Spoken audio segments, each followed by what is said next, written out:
ప్రస్తుతం లైవ్ లో ఒక సంఘటన చోటు చేసుకుంది. తనుజ ఎవరినైతే నమ్ముతుందో ప్రాణం పోయినా సరే ఆ మాట తప్పదనే చెప్పాలి. ఇక ఇందులో భాగంగానే బిగ్ బాస్ హౌస్ లో 7వ వారానికి సంబంధించిన కెప్టెన్సీ కంటెండర్ టాస్క్ జరుగుతుంది. ఈ టాస్క్ లో భాగంగా బ్లూ టీమ్, రెడ్ టీమ్ అంటూ ఇద్దరు ఉన్నారు. బ్లూ టీమ్ నుంచి సంజన, రెడ్ టీమ్ నుంచి దువ్వాడ మాదిరి. అయితే బిగ్ బాస్ హౌస్ లో ప్రస్తుతం దొంగలున్నారు జాగ్రత్త అని మిగిలిన ఎవరైతే కంటెస్టెంట్స్ ఉన్నారో వాళ్ళందరూ పార్టిసిపేట్ చేస్తున్నారు. అయితే ఈ కిందలో భాగంగానే అర్ధరాత్రి లైవ్ లో తనుజ అలాగే దువ్వాడ మాదిరి ఇద్దరు మాట్లాడుకుంటున్నారు.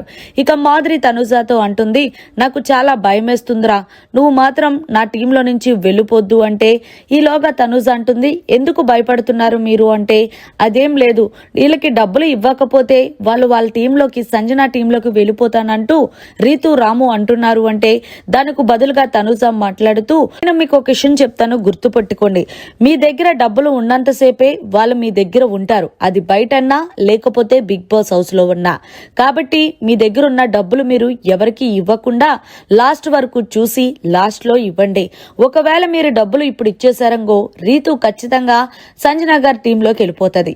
ఎందుకు అంటే అవతల సైడు డెమోన్ పవన్ ఉన్నాడు. ఇక రాము అంటారా, రాము వాళ్ళ టీంలోకి వెళ్తాడా లేదనేది తెలియదు.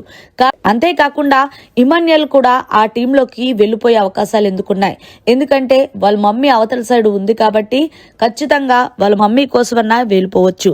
అందుకే మీరు మీ దగ్గర డబ్బులు ఎక్కువ ఉంచుకుంటే మీ డబ్బులు చూసన్నా సరే వాళ్ళు ఆగుతారో అంటూ తనుజ మంచి భలే సలహా ఇచ్చింది.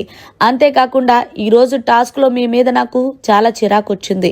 ఎందుకు అంటే నేను సంజన గారి దగ్గర డబ్బులు కొట్టేసినప్పుడు సంజన ఏదో కావాలని మిమ్మల్ని మ్యానిపులేట్ చేస్తూ మాట్లాడినప్పుడు తన టాస్క్ ఆపేస్తాననగానే మీరు రియాక్ట్ అయ్యారు. ఎందుకు టాస్క్ ఆపుతుంది అసలు, తనకి ఏ హక్కు ఉందని? ఇది బిగ్ బాస్ హౌస్, వాళ్ళ ఇల్లు ఏం కాదు, ఆవిడ ఆర్డర్ అయ్యగానే ఆపేయడానికి. బిగ్ బాస్ తప్ప ఇంకెవరు కూడా టాస్కులు ఆపడానికి ఉండదు అంటూ తనుజ చెప్పుకొచ్చింది. అలాగే దువ్వాడ మాదిరికి. అంతేకాకుండా మాదిరికి ఏం చెప్పింది అంటే, తనుజ మీకు ఒక విషయం చెప్తున్నాను, హౌస్ లో ఎవరు వెళ్ళిపోయినా సరే వాళ్ళ టీంలోకి, నేను మాత్రం మీ టీంలో నుంచి వెళ్ళను, ఇది నా మాట అంటూ చెప్పుకొచ్చింది తనుజ.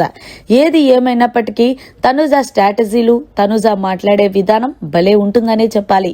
మరి మొత్తానికి తనుజ దువ్వాడ మాదిరికి చెప్పిన దానిపై మీరు ఏమంటారనేది కమెంట్ చేయండి. మరిన్ని లేటెస్ట్ లైవ్ అప్డేట్స్ కోసం చూస్తూనే ఉండండి మీడియా కార్.